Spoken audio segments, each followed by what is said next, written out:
Hello. Good morning, everyone. So, I don't know how clearly you can see my face because of the lighting. Let's see, maybe I should switcheroo here. Let's see, would that be better? This way? It's a lot of blurs. Let's see. Yeah, guess that's a little bit better. Do that. Anyways, good morning, everyone. So the title of this, Om Shanti Ram. Thank you for another day. The title of this is Befriending Infinity. So, befriending infinity, or becoming friends with infinity, in hopes that infinity will become friendly with you. So, the idea of infinity, so as with any conversation, we define what we're talking about, semantics. So, infinity is essentially something that is boundless, something that, in some regards, you could say, goes on forever. There's a little bit of a difference, I guess, in a way, between a linear, time-space reality idea of infinity, which is kind of like if I had a car that had infinite resources, then I could drive that car forever.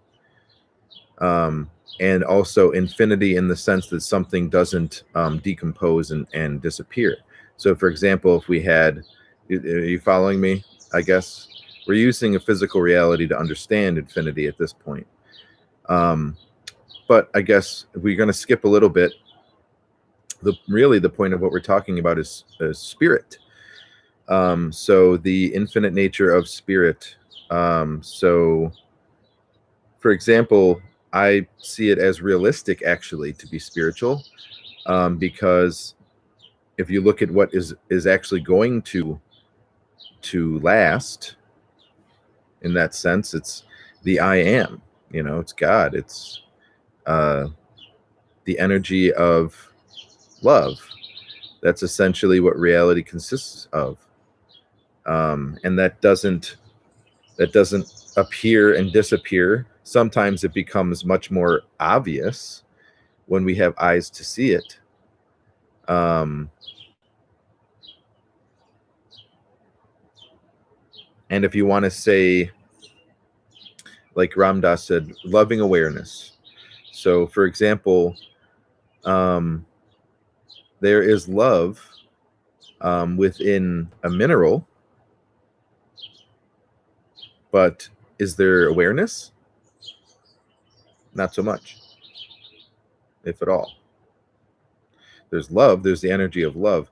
So the reason that Ram Dass, I feel like, was spot on with that nomenclature is because loving awareness is the completion of things, of everything, of all that is.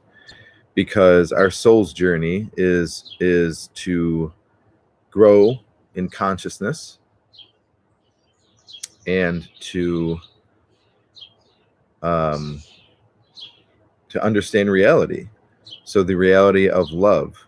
And then we realize that our awareness is also what is eternal.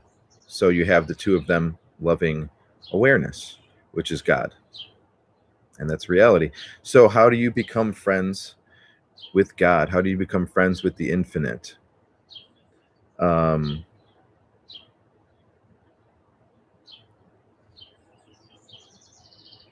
What are the attributes of love? Understanding that.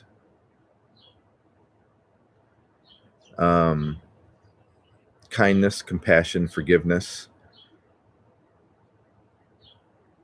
acceptance on just as it is. To be able to accept, I feel, is something that's important, because once we accept something, then we can begin the healing process of that thing. So, for example, if we don't accept a certain aspect of our existence, then we will be feeling a little bit less complete. Junvalo Melchizedek talks about, what does he say? The one time he said, every being in existence is required for existence to exist, meaning that God does not make mistakes. God does not waste time or energy or space. God is perfection, but the idea of perfection is irrelevant because perfection is based in a comparison game of imperfect and perfect, basically. So the real benefit, if you want to get down to it, for you people watching and hopefully enjoying this video, is why? Why should we befriend infinity? Why is it something worth doing? Well, really, it will provide you with a sense of peace that isn't based in an experiential existence. So, for example, the infinite is not bound by anything. So, for example, our bodies have physical, laws that coincide with them. Our minds, in a way, also do. But the heart, the infinite, the center of everything, does not. So, for example, if there was the center of everything and extended, it wouldn't need to travel. It wouldn't need to appear and then disappear, right? It wouldn't need to do any of that. So the reason that befriending infinity is important is because it puts you in touch with everything.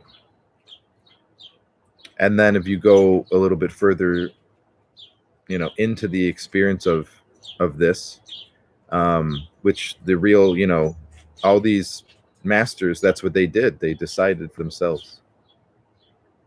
They decided for themselves that they wanted to explore that they didn't want to do science experiments in a lab, and they didn't want to be an accountant.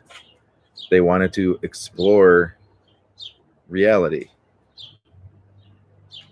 or the nature of reality.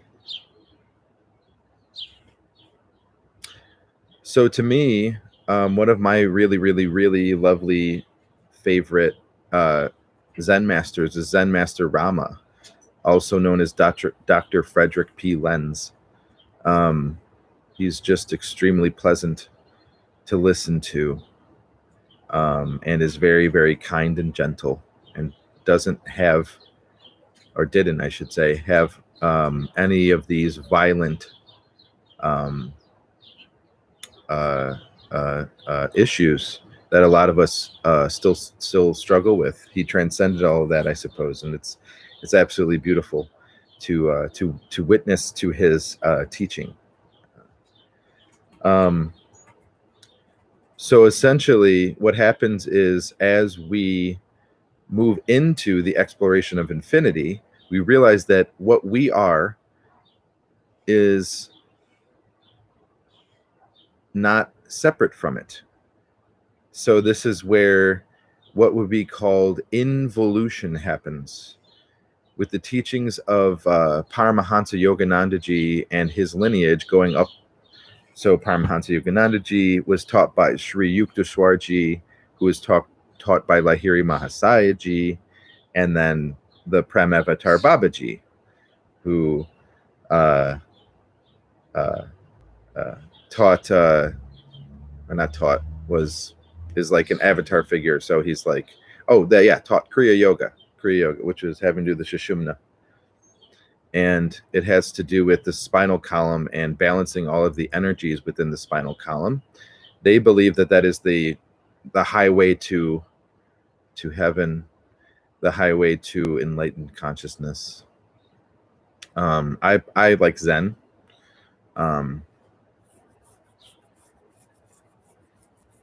Anyways, so the idea of it is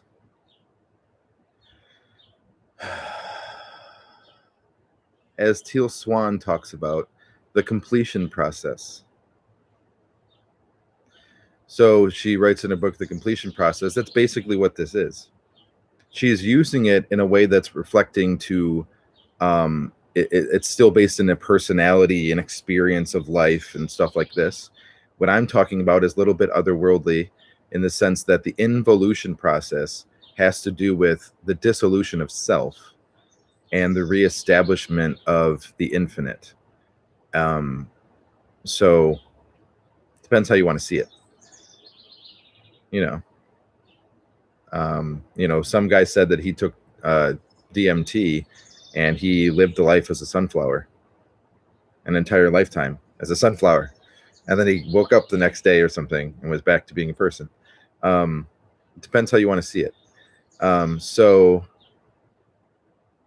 the reason that I feel that why I'm making these videos, besides the fact that I am essentially alive, so here's something to do. But anyways,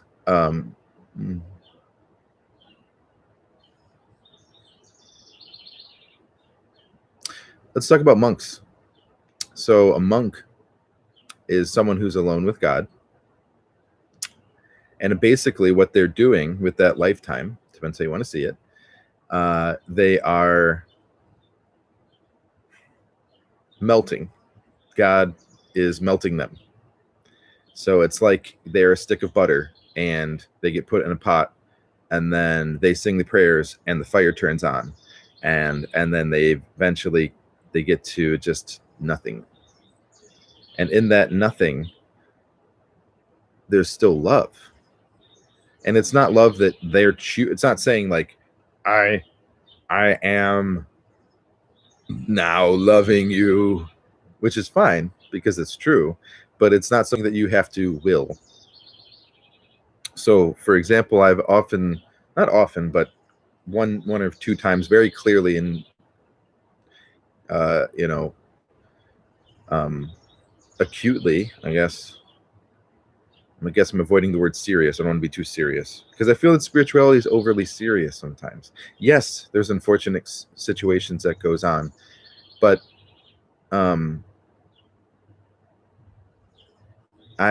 joy is just as healing as being overly serious. So what was I saying? When I looked at my heart and I asked my heart, what is it that you want? And my heart didn't seem to do much or say much. So you could see why I don't really fit in with this planetary scheme.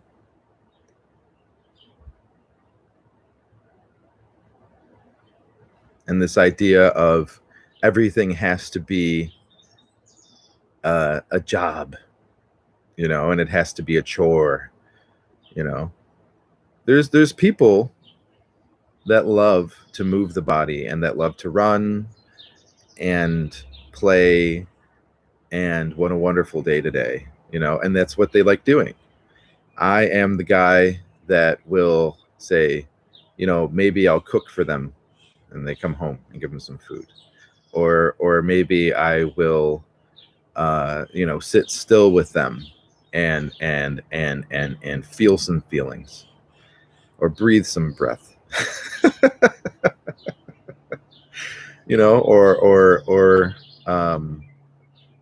So to me, I remember one time, I like talking about myself personally. It's more enjoyable. I mean, and I know my stuff. I know I've done my research for years about all the lineages, and I don't regret any minute of it. And I feel the reason is this, because I'm meant to teach.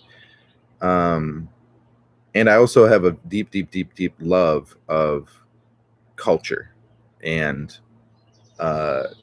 the richness of culture, that it isn't something that you shouldn't be ashamed of your culture ever. It's something that is part of you. So for example, in the eyes of God, God does not want us to be iRobot. right? God does not want us to be, well, no comment. God doesn't want us to be, this is a robot and there's a prototype and another exact copy of the prototype. And come on with that. You know, God created us with an individual perspective for a reason. For us to deny that would be bonkers, completely bonkers. You know, so the idea of it is that there shouldn't be, going back to Zen Master Rama because he is awesome. There shouldn't be a violence against your own self. So, for example, I guess the exception would be Kali Ma cutting off the head, right? And the reason that she does that in Hindu tradition is to remove the egocentric nature from the overall experience of that soul. So I don't know. So for me, I think that I don't know why I laugh at these things. It's fun. My imagination is fun. Anyways, but I think that it's difficult because when we have an idea of who we are as a self, I am Joe Hastings Vertino here in Buffalo, New York. I have a dog, Ginger, who is absolutely gorgeous. And I have, my parents and the plants, and it's lovely. And I hope to share this message with people, right? That's my individual self. That's who I am. So the nothingness or consciousness, whatever you want to call it, loving awareness, the eye hole of God, whatever you want to call it, is not looking at me, with this disdain. You need to be me. God isn't saying that, right? And really, at the end of the day, like with Maharaji was not copying anyone. This is the very interesting part, is I noticed that with Maharaji, the parts of me that get caught on dogmatic thinking, Maharaji doesn't have that issue. He's just is what he is. And he's not taking orders from someone. He's not saying, okay, no, now I'm being Buddhist and now I have to do this and say this. He's not doing that.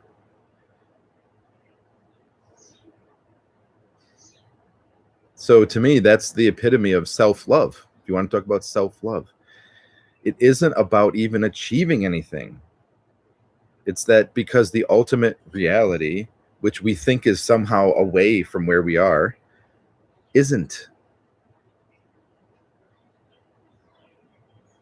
And the thing is, it's actually isn't even what is left to do is what I understand, right? With Sri Ramana Maharshi, he sits and doesn't talk. Meher Baba doesn't talk. He does the thing with the the letters and stuff, and then you have people like Osho who talk, but they just don't care what you think at all, because they're resting in the timeless and the infinite. And the reason that it's joyful is because joy is actually, I feel, more real than a lot of the suffering. And I understand that, working, let's put it this way. If I was a spiritual teacher and say I was, like Teal Swan, or I was on stage with her and we were, talking and teaching, and maybe I was just kind of sitting there, maybe I had a microphone, hopefully a glass of water or tea, and her being her and the audience being there. I guess the idea of it is that there's a lot of things that seem like have to be done, right away. Like, this person's suffering because of this, and this is going on, right? I understand that. But the idea of it is that if we're all one, then me holding the being the space of love, essentially, like a crater breaking through this world, like a crater when it breaks open, right, and reality comes through, right? So the idea of it is that, if that's the case, then it's much more simple to me, right? Because like people like Teal Swan and a lot of the spiritual teachers like Adyashanti and Matt Kahn, yes, they're there on the stage for a reason to talk, and I'm not trying to put them down, right? But I feel that someone like me, people can feel, and with everyone, it's not just me, but we all have certain gifts and certain frequencies that we emit. For me, I feel that the love and the simplicity and the joy. So to me, what makes me supremely happy is when people laugh. That when people laugh and they feel serenity, basically. And yes, experiences go on, which is the way it is, until you get to a point of dissolution. So like the crown chakra, right? Where there's no more little self. And then essentially you have universal love and consciousness. So for example, if we see the earth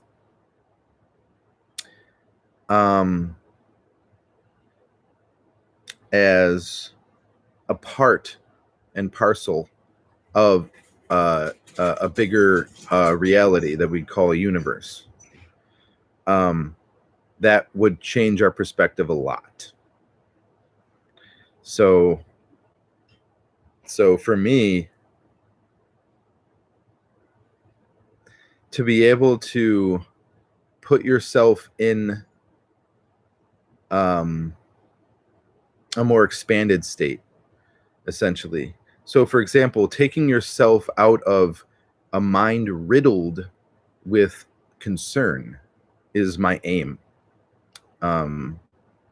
So for example, going back to the topic here at hand, befriending the infinite. Is the infinite just on Earth? No. Is the infinite just on Mars? No. Then where is the infinite? The whole thing. The whole thing. The whole kit and caboodle. It isn't something that you can make. It isn't something that you can destroy. Right? So the idea of having a teacher is that they're all of their attention and energy is on that. Right? So the attention of the mind, right, can go to anything. You can go to the carnal pleasures, you can go to, a certain experience, desires, and whatever that you feel that you want to do and achieve, and then to be able to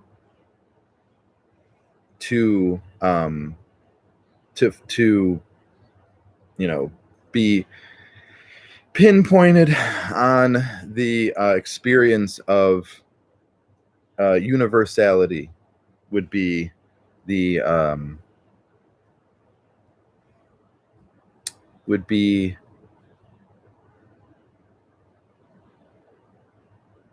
quite different.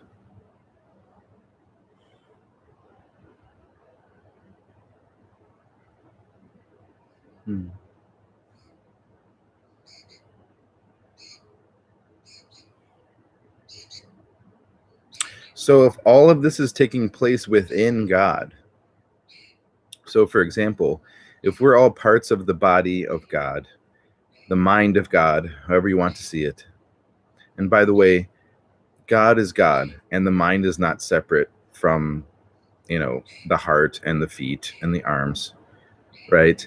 Like, I love how Eckhart Tolle did the meditation where he said filling the body with light.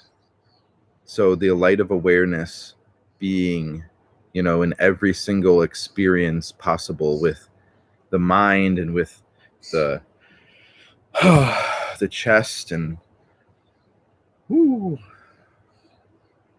and all of it. So really, the benefit of befriending the infinite is relief, a state of relief. The soldier of your mind is now relieved. To be able to be as you are, with your guard down, your attention, but your guard down. And to me, that's Buddha. That's what Buddha is.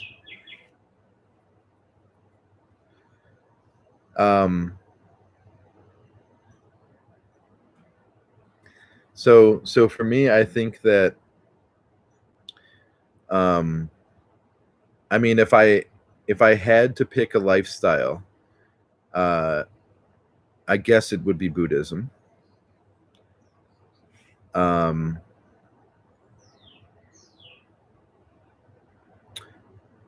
also, well, I mean, to me, I feel Reiki is extremely important and on Earth at this time for the healing that it can do, and that is relevant. The infinite nature of Reiki is infinite. So, if you're talking about infinity, that's very much a part of it. I guess I'll do a few pitches here of my own volition. I have a book that you may purchase for a donation. There's no set price. It's not completely like officially done, but it's worth money. It's called My Own Religion: The Power of Love. Maybe book one. I might read another one. I'm actually in the works of writing another one based on the reform of the education system, which is fun. The education system isn't fun, but the book is fun, and we need the education system to be reformed. Need I say more, society? It does. It really does need to change. Let's see. I don't want to make these videos too much longer than a half an hour.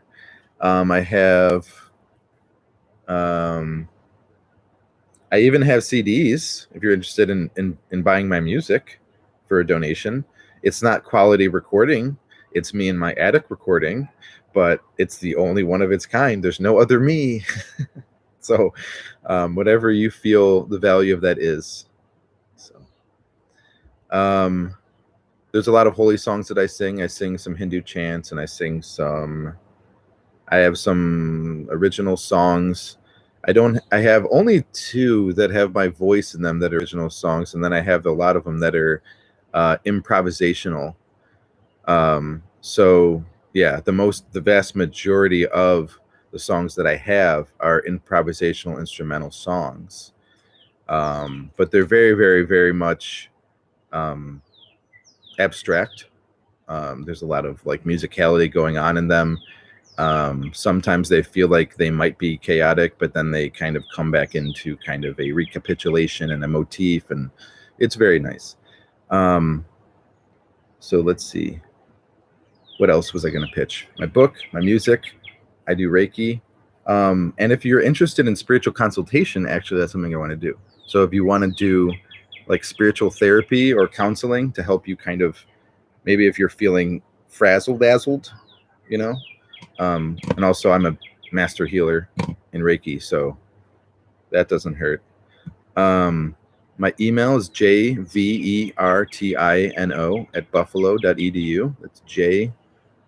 Here, I'll type it.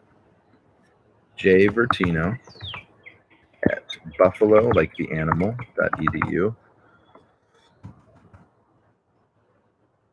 Send a message. All right. Well, we're about at our 30-minute mark. Thank you for tuning in today. I hope that this helped you. Befriending the infinite. The difference with this is we think that the infinite sometimes, in the context of space, right, is a cold darkness, and it's just forever. Oh, oh, it's so cold. So that's the idea. It isn't. It's actually infinitely loving. But if you go out into space, you got to make sure you have food and air. Anyways, so what I recommend is going in to the inner space, right? Anyways, very good, very good. God bless you.